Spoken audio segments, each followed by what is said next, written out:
Ashish sir, आज या संवादाची आज पहिली सुरुवात आपण अशी करू. तुमची लहानपणापासूनची जर्नी आणि आतापर्यंतचं एक थोडंसं एक ओव्हरव्ह्यू, एक 2 मिनिटांमध्ये तुम्ही जस्ट आशिष सरांची नक्की सुरुवात कशी झाली हे आम्हाला जाणून घ्यायचं आहे. माझी सगळ्या नॉर्मल घरातील जे सर्वसामान्य विद्यार्थी तशी सुरुवात माझी सुद्धा आहे. लहानपणी ग्राउंडमध्ये खेळणं, 2री ते 5वी ते 10वीपर्यंत मनमोकळे खेळणे हा माझा हे होता. शाळेत ॲव्हरेज विद्यार्थी होतो. मित्र सगळे चांगले होते. शाळा नॉर्मल मराठी शाळेत झालं. त्याच्यानंतर हायस्कूलचं शिक्षण झालं. हायस्कूलमध्ये पण मित्रवर्ग आधीपासूनच चांगला होता. मित्र सर्व मेरिटचे होते, पण मी मेरिटचा नव्हतो. मी त्याच्या खालीच होतो. पण मित्र चांगले होते, सगळ्यांचं हे झालं. त्याच्यानंतर इंजिनिअरिंग केलं. इंजिनिअरिंग माझं BE प्रोडक्शन इंजिनिअरिंग झालं. त्याच्यानंतर मी मास्टर्स केलं.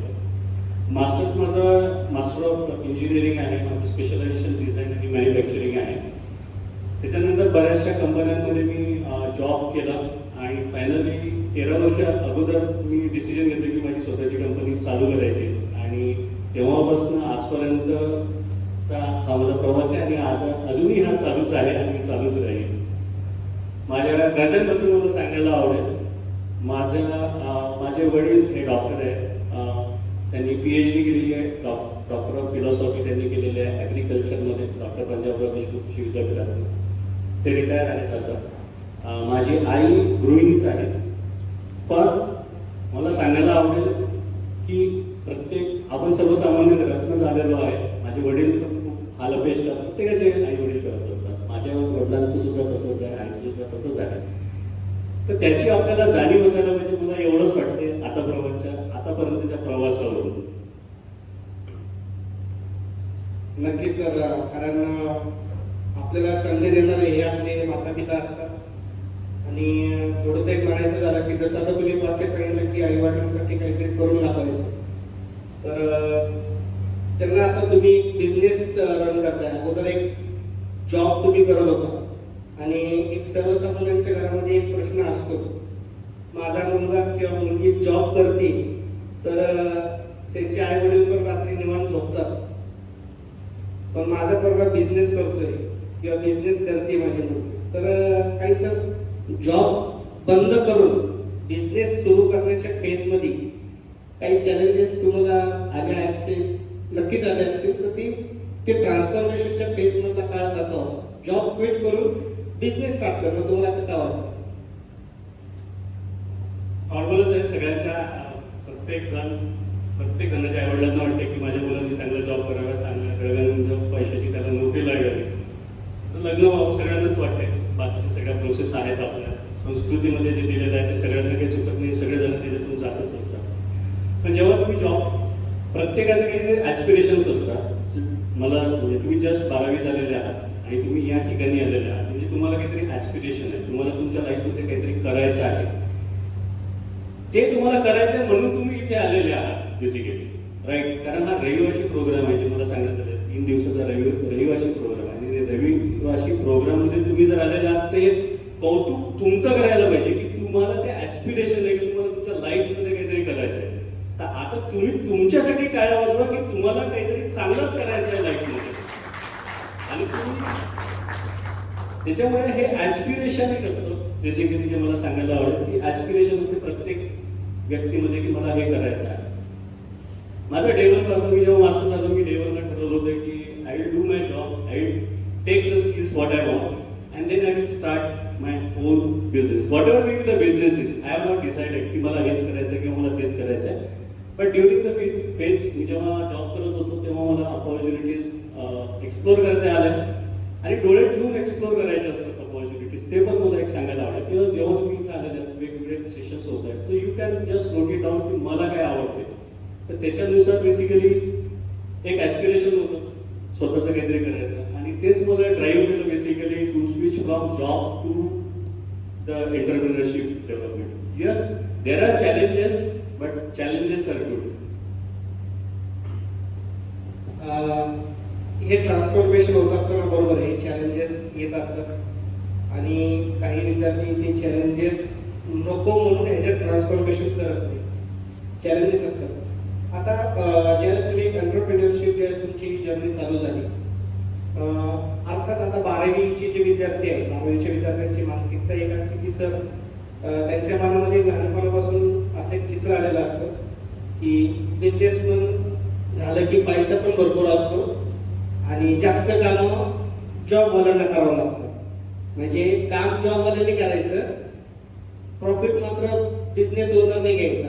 तर हे 12वीच्या मनामध्ये चित्र असतं. ज्यावेळेस आम्ही पण ज्यावेळेस या फेजमध्ये होतो तसं असं आम्हाला सांगण्यात आलं होतं बिझनेसमन खूप जास्त पैसे कमवतात आणि काम मात्र जॉबवाला करायला लागतं. तर हे छोटंसं एक मिसअंडरस्टँडिंग तुम्ही 12वीच्या विद्यार्थ्यांच्या मनाला कसं दूर करता? क्वेश्चन असा आहे, जॉबवाल्याला जास्त मेहनत करावी लागते आणि बिझनेस ओनर असे जसे खुर्चीवर आपलं निवांत बसले तसे बसलेले असतात, पैसे घेत असतात. याच्या बाबतीत तुम्ही त्यांच्या मनातला गैरसमज कसा दूर करता? त्याचं वाक्यात उत्तर आहे, खूप सोपा क्वेश्चन आहे सुद्धा. मी सगळ्यांना सांगतो, कोणाकोणाला क्वेश्चन आहे ते मला सांगा बेटा. 1 2 3 ठीक आहे. बऱ्याच जणांना क्वेश्चन आहे. जो जॉब करणारा व्यक्ती असतो हा 9 ते 5 जॉब करतो. तो बिझनेस करणारा जो व्यक्ती असतो म्हणजे 9 ते 5 हा जॉब करणारा व्यक्ती त्याच्या साधारणतः आयुष्यभर त्याच टायमिंगमध्ये जॉब करत असतो. पण बिझनेस मन जो असतो तो सुरुवातीचे त्याचे 5 ते 10 वर्ष ऑलमोस्ट 3 टाइम्स जॉब करतो त्याच्या. म्हणजे दिवस रात्र बेसिकली काम करतो, एका वाक्यात सांगायचं. म्हणून तो डाऊन द जास्त पैसे कमवतो as compared to job. I hope clear झालं सगळ्यांना की नाही झालं? हो की नाही? सुरुवातीला तुम्ही काय करता? पहिले तुमचे 5 वर्ष डिसाईड करते की तुम्हाला डाऊन द लाईन पहिल्या दिवशी कोणालाच बिझनेसमध्ये पण पैसा येत नाही. जॉबमध्ये कन्सिस्टन्सी पैसे येतील तुम्हाला, पण बिझनेसमध्ये पहिल्या दिवशी पहिल्या वर्षी नाही येणार पैसे. पण जसा जसा तुमचा वेळ जाईल जॉबवाल्याचं स्टेप बाय स्टेप इन्क्रीमेंट होतं. पण जसा बिझनेस ग्रो होतो, बिझनेस हा मल्टिपल टाइम्सनी ग्रो होतो. हे तुम्ही एक लक्षात घ्या. तेव्हा जेव्हा तुम्ही जॉब करता तेव्हा तुमची ग्रोथ ही स्टेप बाय स्टेप होते. मी एक छोटंसं उदाहरण शेअर करतो. Recently happen with me. माझा एक मित्र आहे, कलिग आहे, he is working with MNC. We are at same age now. माझे मित्र आहेत, 1-2 वर्ष कमी जास्त वयाचे. He has told me one thing की आता आशिष म्हणे तुझा बिझनेस आता ग्रो होईल, पण आम्ही जिथे आहोत आम्ही तिथेच राहू. आमचं जो काही पॅकेज किंवा जे सॅलरी आहे आमची तेवढीच राहणार आहे, कारण आमचं वय वाढणार आहे आणि आमचं सॅलरी पॅकेज वाढणार नाही. So I hope you got the answer. नक्कीच सर, नक्कीच. आय होप म्हणजे आन्सर तुम्हाला ऍटलीस्ट कोरिलेट तरी आपल्याला आन्सर त्याच्यावरती मिळाले. असं एक महत्वाचा एक मुद्दा असा असतो की लहानपणापासून आपल्या पालकांनी एक अजेंडा तयार केलेला असतो की तुला पुढे जाऊन 10वी करायची, 10वीत मार्क चांगले पाड म्हणजे जरा टेन्शन हलकं होईल. पण बहुतेक तो जरा स्कॅम असतो, कारण त्याच्यानंतर 12वी लगेच येते आणि नंतर पालक म्हणतात 12वीत चांगले मार्क पाड, मग जरा काय हलकं होईल, टेन्शन आलं. तर क्वेश्चन्स आता असा आहे की सर ह्या करिअरच्या काळामध्ये तुमच्या जॉब आणि बिझनेसच्या काळामध्ये पुस्तकाची एक दुनिया, जो सिलेबस आपण अकॅडमीमध्ये शिकलो, अकॅडमी म्हणजे 10वी 12वी पर्यंत पुस्तक एक शिकवतं. अर्थात पुस्तक हे फाउंडेशन आहे. पुढं पुस्तकाची एक दुनिया वेगळी आहे आणि प्रत्यक्षात ऑन फील्डवरती गेल्यावरती एक दुनिया वेगळी आहे. याचा तुम्हाला काही अनुभव आला असेल तर तो डेफिनेटली शेअर करा. मी ते सांगण्यासाठी पहिले शारदा कॉमर्स अकॅडमीचं अभिनंदन केलं, कारण this is the skill oriented organization. They are more focusing on skills. पुस्तकी ज्ञान आवश्यकच आहे, त्याला आपण एलिमिनेट करू शकत नाही. आपल्याला डिग्री आवश्यकच आहे, ते आपण एलिमिनेट करू शकत नाही. पण त्याचबरोबर आजच्या या कॉम्पिटेटिव्ह एजमध्ये जेव्हा आपण AI एजमध्ये आहोत, सध्या व्हॉट्सअप सगळेजण वापरतात, इंस्टाग्राम सगळेजण वापरतात, युट्यूब सगळेजण बघतात. So now this is a digital world. या डिजिटल वर्ल्डमध्ये तुम्ही जेव्हा युट्यूब बघत असाल तुम्हाला लॉट बरेचसे व्हिडिओच्या ॲड येत असतात, राईट? की AI हे आहे, AI losing the job, you can enhance your skills. Most of the time जर तुम्ही असं ऑब्झर्व केलं की तुमच्या युट्यूब किंवा इंस्टाग्राम ॲडमध्ये ते तुझ्यावर फोकस काय करतायत की स्किल इम्प्रूव्हमेंट. सो जो काही तुम्ही शिकता, समजा तुम्ही कॉमर्समध्ये ऍडमिशन तुम्ही घेता, पण त्याच्यातलं तुम्ही नवीन नवीन स्किल अक्वायर करत राहा. नुसतं स्टॅग्नंट राहू नका. तुम्हाला पुस्तकीचा जेव्हा तुम्ही प्रॅक्टिकल ओरिएंटेड त्याच्यामध्ये शिका, जिथं स्किल तुमचं डेव्हलप होईल त्या टाईपच्या ऑर्गनायझेशन्स मध्ये तुम्ही पुढे जा. So I think Swapnil, skill along with education is going to change. त्याच्यामुळे स्किल इज मस्ट. बरोबर सर. स्किल्स म्हणजे जर एक साधं सिंपल उदाहरण म्हणलं तर कुठल्या पण हजबंडला असा तो पार्टनर हवा असतो की तिला प्रॅक्टिकली स्वयंपाक आला पाहिजे. म्हणजे हा उदाहरण खूप मला पण कोरिलेट करू शकतो की समजा एक सिच्युएशन आली की आज पार्टनरला असा एक पार्टनर भेटला की हो मला स्वयंपाक येतो, स्वयंपाकाची मी सगळी पुस्तकं वाचलीत, पण प्रॅक्टिकली पोहे करायला गेले तर उपीट नाही झालं पाहिजे. This is called skill development. Okay. तर सर या काळामध्ये जसं आता एक शिक्षण पद्धती चालू आहे सर, आता तुम्ही पण ऍज अ बिझनेस ओनर ज्यावेळेस एक तुमची रिस्पॉन्सिबिलिटी असते, तुमच्याकडे पण सर काही विद्यार्थी ग्रॅज्युएट झाल्यानंतर तुमच्याकडे इंटरव्ह्यूला येतात. विद्यार्थ्यांकडून प्रश्न नीट गांभीर्याने नीट ऐका. ज्या वेळेस एखादा ग्रॅज्युएट झालेला विद्यार्थी कुठल्याही स्ट्रीम मधला असतो, आर्ट्स मधला, कॉमर्स मधला, सायन्स मधला, तर त्याची आता तुम्ही त्याच्याकडे आल्यानंतर तुम्हाला काय अनुभव येतो की ते कितपत तयार असतात किंवा कितपत तयार नसतात. स्पेशली तो तुमच्याकडे इंटरव्ह्यू आहे, तुमचा एक त्यांच्याकडे बघण्याचा एक काय काय अनुभव आतापर्यंत तुम्हाला आलेला आहे? मोस्ट ऑफ द टाइम्स सध्याच्या सिच्युएशन मध्ये बरेचसे विद्यार्थी येत नाही. म्हणजे बरेचसे काही जण अप्लाय करतात, बट कॅज्युअल असते, घेतला रिझ्यूम पाठवला, घेतला आणि पाठवलं, बस तेवढं त्यांचं काम असते.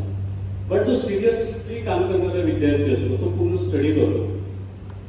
माझे एक इंटर्नशिपचा एक विद्यार्थी आहे, म्हणजे सध्या पण माझ्या ऑर्गनायझेशनमध्ये एक इंटर्नशिप मॉडर्न कॉलेजचा एक विद्यार्थी BSc कॉम्प्युटर सायन्सचा सेकंड इयरलाच आहे. म्हणजे अजून त्याचा BSc कम्प्लीट झालेलं नाही, इज सेकंड इयर. मी त्याची केस स्टडी तुम्हाला शेअर करतो, म्हणजे तुम्हाला आणखी लक्षात येईल की तुम्हाला काय करायला पाहिजे तुमच्या लाईफमध्ये. जेव्हा तुम्ही कुठल्याही स्ट्रीमला ऍडमिशन घ्या, वेदर इट इज कॉमर्स, म्हणजे ज्या कोणत्या स्ट्रीमला तुम्ही ऍडमिशन घ्या, तुम्ही कुठल्याही स्ट्रीमला ऍडमिशन घेतलं पहिल्या वर्षी, आता हा विद्यार्थी सेकंड इयरला गेला, सेकंड इयरला सगळ्यांना इंटर्नशिप ही कंपल्सरी असते, म्हणजे कॉलेजेस आणि युनिव्हर्सिटीनुसार याच्यानुसार. या विद्यार्थ्यांनी काय केलं, जो माझ्याकडे आला, त्यांनी त्याच्या कॉलेजच्या पेरिफेरीच्या 7 किलोमीटर पेरिफेरीचं डिस्टन्स त्यांनी गुगलला टाकलं आणि त्यांनी टाकलं की IT कंपनीची near by college in 7 kilometre periphery. मुलींनी जास्त लक्ष द्या, मुलांनी पण जास्त लक्ष द्या. जर तुम्हाला इंटर्नशिप, जर तुम्हाला रेडी स्किल्स व्हायचे असतील, तुम्हाला तुमचं स्किल रेडी व्हायचं, तुम्हाला बाकीच्यांपेक्षा कॉम्पिटिशनपेक्षा समोर जायचं असेल, तर तुम्ही ही स्ट्रॅटेजी वापरू शकता. स्ट्रॅटेजी सिम्पल होती, गुगलला टाकलं म्हणजे ज्या काही companies in my area, simple तुम्ही 7 किलोमीटरचा काहीतरी एरिया टाकला तुमच्या कॉलेजच्या याच्यामध्ये, त्याच्यामध्ये आमची कंपनी आली. त्या कंपन्यांना प्रत्येकी त्यांनी स्वप्नील दुकान दिली की कॉल, वेबसाईटवरून नंबर घेऊन त्यांनी कॉल केले ते कंपन्यांना किंवा सर तुम्ही असं असं विद्यार्थी आहे, मला इंटर्नशिपची आवश्यकता आहे, तुमची कंपनी देते का? आणि we are one of them.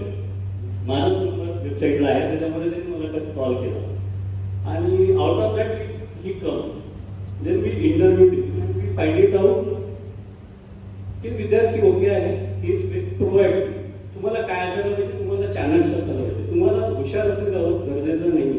तुम्हाला तुमची स्ट्रॅटेजी डिफाईन करता आली पाहिजे की मला हे करायचं आहे, तर हे करायसाठी मी काय काय स्टेप केलं पाहिजे. त्यांनी पहिली स्टेप काय केली, तेवढे डिस्टन्स फाइंड आउट केलं की 7 किलोमीटर, मी 7 किलोमीटरपर्यंत कम्फर्टेबल आहे, मी मला त्याच्यापेक्षा बाहेर पण जाऊ शकत नाही. XYZ त्याचे काही पॅरामीटर्स आहेत.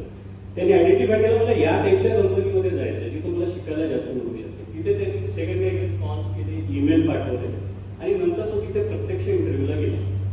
तर ही स्ट्रॅटेजी तुम्ही अवलंबली. कट ऑफ 45 डेजचा त्याचा इंटर्नशिप होती, ही हॅज कम्प्लिटेड आणि ही वॉज म्हणजे he was mind blowing. I like that approach. जर तुम्ही सगळ्यांनी हा अप्रोच जर केला, प्रोएक्टिव्ह गेला तर प्रोएक्टिव्ह, तर तुम्हाला घरी बसून तुम्हाला कोणी आनंद देणार आहे का इंटर्नशिपचं? ज्या तुम्ही कॉलेजमध्ये तुम्ही काम करत असाल तिथे तर ती ऑर्गनायझेशन तुमच्यासाठी काम करतच असते. त्याचबरोबर आपलं ऍज अ विद्यार्थी हे पण एक काम असते की आपण स्वतःहून प्रोएक्टिव्ह त्याच्यामध्ये उतरलो पाहिजे, ह्या गोष्टी फाइंड आउट केल्या पाहिजे, तर तुम्हाला जास्त अपॉर्च्युनिटीज डेव्हलप होतील याच्यामध्ये. कळालं की नाही कळलं हे सांगा मला. जोराने सांगा मला आठवणी. पण तुम्ही तसं करायला पाहिजे. आता जेव्हा तुम्ही हा घेतलेला आहे म्हणजे any type of situation you have to be proactive. You have make a plan. तुम्ही तुमचा प्लॅन बनवा. मला हे करायचं आहे, 1 2 3 4 पॅरामीटर्स आहेत and I will follow that parameter. Definitely you are going to get the result. I answer your question. Yes, little bit म्हणजे बऱ्यापैकी तो सिनारिओ तुम्ही क्लिअर केलेला आहे. याला अनुसरूनच आता अजून एक मजेशीर क्वेश्चन मी विचारतोय. लक्ष आहे सगळ्यांचं? आळस देऊन झाला असेल तर लक्ष इकडे द्या. कॅम्प आमच्यासाठी नाहीये, कॅम्प कोणासाठी? आता तुमच्या मनातलं एक काळजीपोटी गोष्ट विचारतो. सर, बरेचसे विद्यार्थी इंटरव्ह्यूला येताना अशी तयारी करून येतात. सकाळ सकाळी मंदिरात जाऊन येतात की देवा आज माझा सिलेक्शन होऊ दे. स्पेशली असं अजून करा सर, एखादा फ्रेशर विद्यार्थी जो आत्ताच ग्रॅज्युएट झालेला आहे, सकाळ सकाळी तो एक नाही 2 मंदिरात जाऊन आलाय, आता सिलेक्शन झालं पाहिजे. माझा क्वेश्चन असा आहे सर की तो विद्यार्थी जो कॉलेजमधून आता पासआउट झालेला आहे त्या विद्यार्थ्याला रिजेक्शन का मिळतं? इंटरव्ह्यूला गेलाय, इंटरव्ह्यू दिलाय, पण कंपनी त्याला इंटरव्ह्यू मधून रिजेक्ट का करते? माझा क्वेश्चन सगळ्या विद्यार्थ्यांना नीट कळालेला आहे का नाही? क्वेश्चन माझा नीट कळाला. भविष्यात तुम्ही पण इंटरव्ह्यूला जाणार आहात, येस और नो? काही तर कोण आहे की इंटरव्ह्यू जाणारच नाहीये. कदाचित इंटरव्ह्यूला सर गेले आणि जर रिजेक्शन आलं तर क्वेश्चन माझा आहे की ते रिजेक्शन काय येतं, याच्यावरती थोडंसं काही करा. रिजेक्शन स्वाभाविक म्हणजे होऊ शकतं, असं काही नाही की सगळेच जण रिजेक्शन हे येऊ शकतं. ठीक आहे, रिजेक्शन यासाठी थोडं स्पेसिफिक कारण आपल्याला सांगता येईल, मल्टिपल कारण त्याच्यामध्ये असू शकतात. पण याच्यामध्ये रिजेक्शन का होऊ नये याच्यासाठी आपण जास्त काम केलं पाहिजे. रिजेक्शन आले तर दॅट वॉज गुड. मला पण माझ्या लाईफमध्ये बरेचसे रिजेक्शन्स आले. मला पण वाटत होतं की मला या कंपनीमध्ये सिलेक्शन माझं झालं पाहिजे. माझ्याकडे सगळंच होतं, माझ्याकडे डिग्री पास था, मेरे पास डिग्री थी, मेरे पास एक्सपीरियंस था, मेरे पास सब था, बट वी वर सिलेक्टिंग.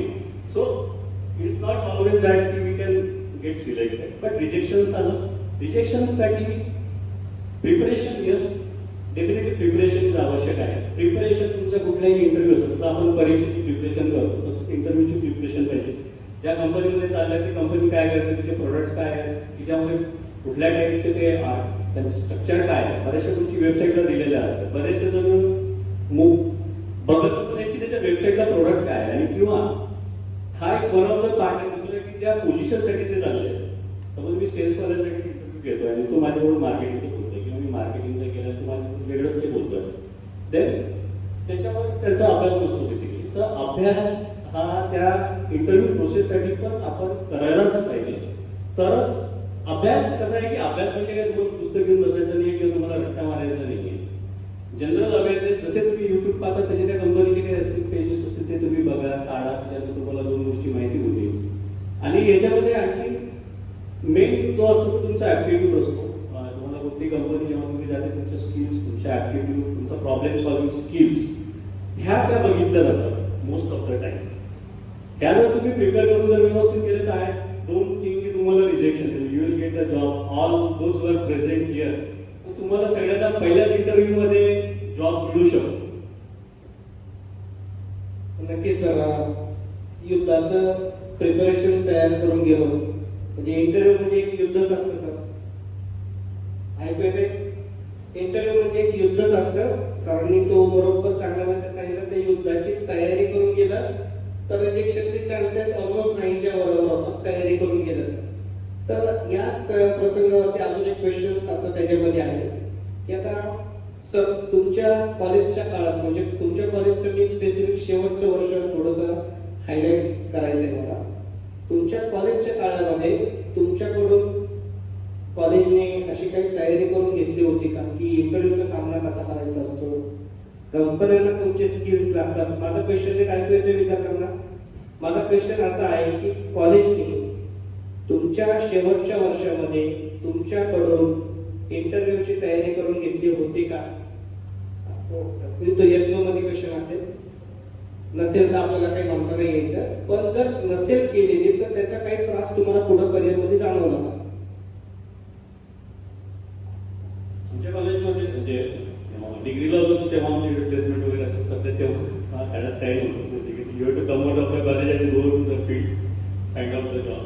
जेव्हा मी मास्टर्स केलं यस मास्टर्स करताना आमच्या कॉलेजमध्ये आम्हाला प्रोव्हाइड करायचे group discussions, how to face interview, how to talk also, basic काही सेशन्स असतात ते घेतले होते. बट आपण त्याचं practice is needed for that session also. तसं अभ्यास मी म्हणतो की अभ्यास आज पण अभ्यास हा करावाच लागतो. म्हणजे आज जरी मी जरी असतो माझं पर्टिक्युलर माझं उदाहरण देतो वेस्टर्डे आपण त्या for 2 hours of learning program. So काल तर मी एका लर्निंग प्रोग्राम होता it was a Sunday but still I want to enhance my skills right. So I don't want to get obsolete in the market. So मी माझी investment केली आहे काल 2 तासाची. Yes definitely I think I learn from that. So yes interviews म्हणजे काही कॉलेजने provide केलं होतं आम्हाला सुद्धा त्याच्यामध्ये. स्पेसिफिक मला एखादा इन्सिडेंट थोडासा हायलाईट करायचा आहे. काही रिजेक्शन्स तुम्हाला आले इंटरव्ह्यूला रिजेक्शन झालं तुम्ही स्पेशली आपल्या करिअरमध्ये काही महत्वाचे दिवस आहेत ते कधी आपल्या डोक्यात विसरले जात नाही.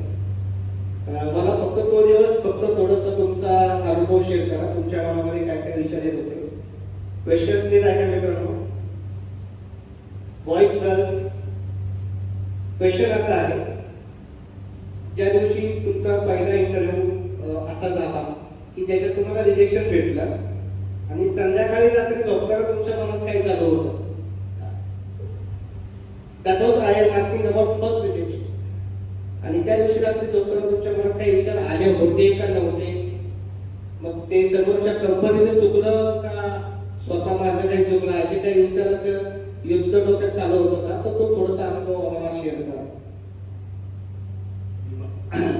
रिजेक्शन्स मला पहिल्या जॉबसाठी नाही आलं. पहिल्या जॉब मला माझ्या मित्रांनी रेफर केलं होतं. देअर वॉज अपॉर्च्युनिटी 2005 तेव्हा मी चालू केलं माझं career as he has told interview होती 20 वर्ष. मी 2005 मध्ये पहिला इंटरव्ह्यू दिला होता तेव्हा घेतलं. आफ्टर दॅट माझा एक्सपिरियन्स झाल्यानंतर मी जेव्हा इंटरव्ह्यूला दुसऱ्या कंपन्यांमध्ये घेतो डेफिनेटली मला बऱ्यापैकी म्हणजे बऱ्याच कंपन्यांनी मला रिजेक्ट केलं होतं. पहिलं माझं रिजेक्शन असं होतं की माझ्याकडे सगळंच होतं. माझ्याकडे डिग्री होती, माझ्याकडे एक्सपिरियन्स होता, माझ्या काम करण्याचा अनुभव होता, सगळ्या गोष्टी माझ्याकडे होत्या. इव्हन जसं पॅकेजचं रिलिंग्स असतात पॅकेजेस ऑल्सो लाईनअप म्हणजे त्या कंपनीच्या लाईनअपमध्ये होतं. बट रिजेक्शन झालं. So why that I don't know म्हणजे टिल आय डोंट नो. आणि नंतर मग रात्रीच्या वेळेस विचार करताना असं काय नव्हतं. इट वॉज ठीक आहे झालं नाही झालं tomorrow is the next day and again we have to start from जे काही आपलं रेग्युलर वर्क आहे. सो रिजेक्शन आलं तर मी पहिल्या दिवशी ठरवलं होतं. आता पण आम्हाला रिजेक्शन्स येतात. So rejections is a part of the journey. जेव्हा आम्ही आमच्या बिझनेसमध्ये आलो तर बरेच जण म्हणतात की आम्हाला तुमच्याची गरज नाही आहे. We are happy what we are having. माझ्याकडे काय ते सफिशियंट आहे. तुमच्या एक्सपर्ट टूल्सची मला गरज नाही आहे. तर रिजेक्शन आता पण येतं. तर rejection is a good thing. We have to learn it from that. रिजेक्शन्स पासून आपलं खूप सारं लर्निंग होतं. म्हणतात अनुभव हा मोठा शिक्षक आहे राईट. तुम्ही पैसे देऊन विकत नाही शिकता. तुम्ही अनुभवातून खूप जास्त शिकता. तर टेक इट ॲज अ अनुभव, take it as a experience. That was a nice feedback. बरोबर ते रिजेक्शन मधनंच आपल्याला बरंचसं शिकायला मिळतं. सर तुम्ही आता आपला एक जो पॉडकास्ट सभा आहे तुम्ही थोडंसं आपण जो ऑब्झर्व केलं प्रत्येकाच्या हातात वही आणि पेन आहे का? आहे का? खरंच हे नोट डाऊन करणं गरजेचं वाटतं का? ते आम्हाला जे आता तुम्हाला माहिती. याच्या रिगार्डिंग माझा क्वेश्चन पुढचा तयार आहे. बॉईज गर्ल्स नीट ऐकताय. माझा क्वेश्चन सर आता असा आहे की सर आजही तुम्ही डायरी आणि पेन तुमच्या जवळ असतो का? असतो तर तो का असतो? आणि क्वेश्चन माझा त्यालाच अनुसरून दुसरा असा आहे की जसं आता हे नोट्स मेकिंग करतात बरोबर. हे नोट्स मेकिंग नाही केलं तर काय प्रॉब्लेम होऊ शकतो का? मी माझी बॅग नेली बॅग काढली तर आता I give the live demonstration. Yes pen paper is important. तुम्ही जे नोट्स घेतात आज पण माझी डायरी आहे माझी. आज पण सकाळी यायच्या आधी मी 2 मीटिंग्स केल्या माझ्या डायरीमध्ये. आज पण तिथं लिहिलेलं आहे. माझ्याकडे जे 2 माझ्या कस्टमरचे कॉल आले ते सुद्धा मी लिहून ठेवलेले आहे. त्यांच्यासोबत माझं काय डिस्कशन झालं. So writing is most important. I believe it. Okay. So जे लिहित आहेत, जे नोट्स घेत आहेत, येस, कारण काय थॉट्स तुमचे पेपरवर येतात, तसे तुमचे चक्र चालतात, आणि कसं आहे नाही सब कायनात आपको उसको मिलाने में लग जाते, ते तुमचे ड्रीम्स असतील बेसिकली, तर त्या ड्रीम्सकडे तुम्ही त्याची वाटचाल करत जाता. Yes, writing is most important. जरी व्हॉट्सअप आलं, जरी चॅट आलं, तरी आलं, तरी तुम्ही रायटिंग हा करायलाच पाहिजे. Pen paper is must. आणि लहानपणापासून एका याच्यावर बिलीव्ह करत विद्यार्थी झाली, मी पण विद्यार्थी होतो. काल जस्ट वाईट माझी घरावर होतो, लहानपणी मी थॉट्स मला लिहायची सवय होती. काल मी जस्ट एक काळजीमध्ये डायरी, म्हणजे जवळपास 650 मराठीतले आणि इंग्लिशमधले असे थॉट्स लिहिलेले. त्याच्यात म्हणजे आपल्या म्हणी ज्या असतात, म्हणी लिहिलेल्या आहेत थॉट्स. तर त्याच्यामध्ये एक म्हणून मला आहे, काल मी pen is the tongue of mind, so you have to write. So pen is तुमची टंग ऑफ माइंड आहे, ते तुमच्या माइंडमध्ये आहे, ते तुम्ही त्या पेनमध्ये उतरता. डेफिनेटली तुम्हाला ते पुढे तुमच्या यशाकडे घेऊन जाईल. नाही मेंटेन केलं तर काय प्रॉब्लेम? नाहीचा प्रश्नच नाही. जे करतायत त्यांनी कंटिन्यू करायला पाहिजे. नाहीचा ऑप्शन नाहीये. तर नाही केलं तर तुम्ही, आणि का करायला पाहिजे ते पण सांगतो. दिस क्वेश्चन सोपे I was expecting okay from you. म्हणजे तू सांगितलं की मला, but I was prepared for it. ठीक आहे, तुम्ही लिहिता आणि त्याला सोडून नका देऊ. ठीक आहे, जेव्हा तुम्ही लिहिलेलं आहे, आज संध्याकाळी तुम्हाला वेळ भेटला, just go through it, read it once or twice. घरी म्हणजे कुठलाही असो त्या सब्जेक्ट जे तुम्ही केलेलं आहे, तरच तुम्ही त्याला इम्प्लिमेंट करू शकता. आणि टेक अ नोट की इम्प्लिमेंटेशन इज मस्ट. मी काल पण म्हटलं, मी काल एका सेशनला बाहेर write it yesterday night I was gone through it once. I have prepared my plan की मला ह्या गोष्टी इम्प्लिमेंट करायच्या आहेत.